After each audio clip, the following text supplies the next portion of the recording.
Le propriétaire de la parcelle de terrain est encore sous le choc. Enfin, sous la souche. Il y a une semaine, il a retrouvé des sacs poubelles contenant les cadavres de 4 bébés dans un état de décomposition avancée. Cette forêt est située à une quinzaine de kilomètres de Mulhouse.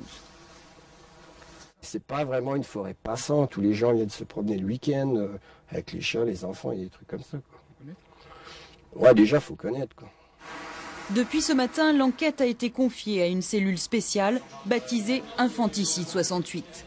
Installée à la gendarmerie de Mulhouse, 11 enquêteurs vont travailler à plein temps sur cette affaire qui s'annonce complexe.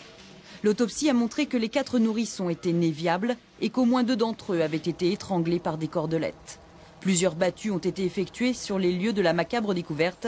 Aucune piste ne sera négligée. L'idée est effectivement de jouer contre le temps, qui est un de nos principaux ennemis, et de déblayer au maximum toutes les pistes. L'objectif est de procéder au plus grand nombre de vérifications possibles, du côté des indices comme dans de très nombreux domaines, en un temps limité.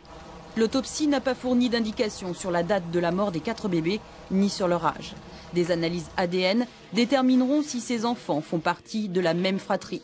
Un appel à témoins a été lancé dans la presse locale, sans résultat pour le moment.